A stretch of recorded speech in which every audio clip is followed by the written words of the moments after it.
You are not supposed to be in this room. The invitation only says, Private Wealth Seminar.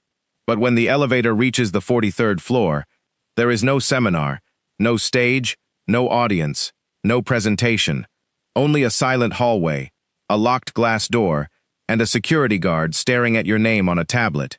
He checks it twice. Then he looks at you. You're early. He says, You are not early. You are in the wrong place. But before you can explain, the glass door opens. A man in a dark suit steps out and waves you inside. Everyone is waiting. You follow him because admitting the mistake suddenly feels more dangerous than continuing it. The room beyond the door looks nothing like a bank. There are no counters, no vaults, no piles of cash, just a long black table surrounded by 12 people who look like they have never checked the price of anything in their lives. One of them owns hotels. Another controls a shipping company. A woman near the window sold her technology business for more than $2 billion. You recognize their faces from business magazines. They do not recognize yours at the front of the room. A financial advisor closes the door. Phones off. He says, Everyone places their devices inside small metal boxes. You do the same. The advisor taps the screen behind him. A map appears. Not a map of cities, a map of money lines. Stretch from New York to Switzerland, from London to Singapore, from private companies to trusts, foundations, properties, and accounts, with names that reveal almost nothing. You expected the rich to hide their money inside secret bank accounts. You were wrong. The advisor points to the first diagram. The goal is not to hide ownership, he says. The goal is to separate the person from the asset. You lean forward. A billionaire does not always personally own the mansion. He lives in a company owns it. That company may be controlled by another company. That company may be held inside a trust, and the trust may be managed by people whose names never appear beside the billionaire's name. The house is real. The billionaire uses it, but on paper the connection is buried under layers. The advisor changes the slide. A private jet appears, then a yacht, then a collection of rare paintings. None of them are registered directly to the people using them. One jet belongs to a leasing company. The yacht belongs to a corporate entity, registered in a country. The owner rarely visits. The art belongs to a trust, and may sit inside a tax-free storage facility near an international airport. You always imagined hidden money as cash inside walls, but this is more sophisticated. The money is not hidden in darkness. It is hidden in paperwork. The next speaker is a lawyer. She explains that wealthy families rarely think in terms of salary. Salary is visible. Salary is taxed immediately. Salary is what ordinary people receive before trying to build wealth. The rich think in terms of ownership, control, and access.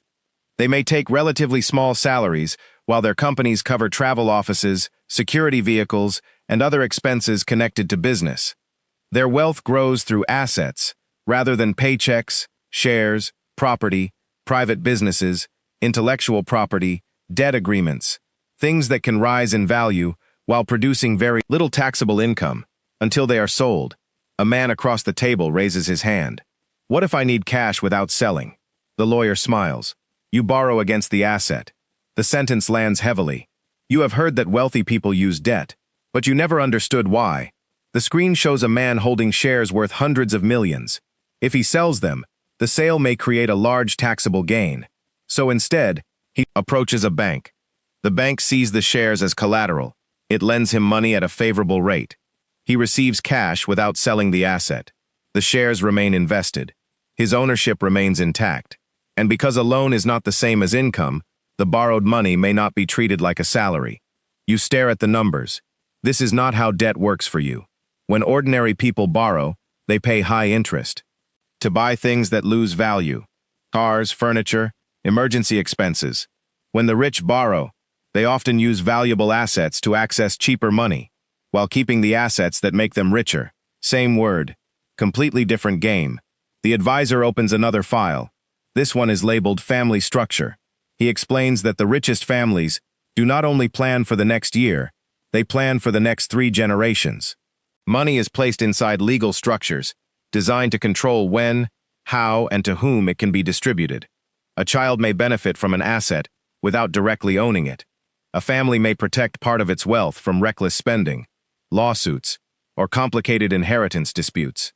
Rules can be written before the next generation is even born. You suddenly understand something uncomfortable. Most families pass down possessions, the wealthy try to pass down systems. The next slide shows farmland, warehouses, apartment buildings, and forests. You expected the rich to keep most of their money in stocks.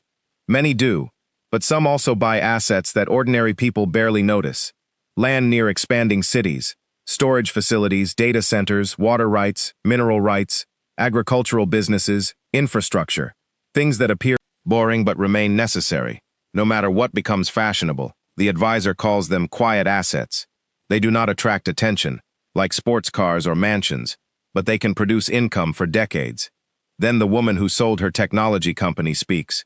I keep almost nothing in the bank, she says. You glance at her. She has more money than everyone you know combined. She explains that cash sitting in one account loses purchasing power over time.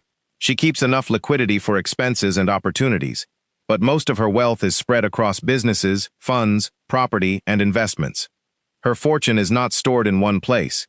It is distributed. If one bank fails, she still owns companies. If one market falls, she owns land. If one currency weakens, she holds assets in other regions. The rich do not hide all their money in a single secret location. They hide it from risk, by refusing to keep it in one form. The door suddenly opens. The same security guard steps inside and whispers to the advisor. The advisor looks directly at you, then at the empty chair beside you. Who invited you? Every face turns, your throat tightens. You finally tell the truth. You were supposed to attend a seminar on the 34th floor.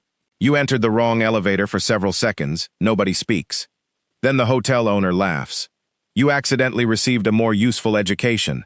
The others relax, but the advisor does not smile. He walks toward you. You understand that this conversation is private. You nod. He gives you your phone and escorts you toward the door. Before you leave, you ask the question that has been burning inside you. So, where do the rich actually hide their money? The advisor pauses. They don't hide money, he says. They hide ownership, delay taxes, legally spread risk, and buy assets most people never think about. The glass door closes behind you. You stand alone in the hallway, feeling as though you have just seen the machinery behind the world. You used to believe rich people had bigger bank accounts. Now you realize many of them are wealthy precisely because their money is not sitting inside bank accounts. It is moving through businesses protected by legal structures, growing inside assets, borrowed against instead of sold, spread across countries, currencies, and industries. The real hiding place is not a vault. It is complexity. Because the more layers that exist between a person and their wealth, the harder it becomes for an outsider to understand what that person truly owns. The elevator arrives as the doors close. You look at your banking app, one account, one balance, one number that controls your entire sense of security. For the first time, it looks fragile. The rich are not playing the same game with more money. They are playing a different game entirely. And you only discovered it because you entered the wrong room.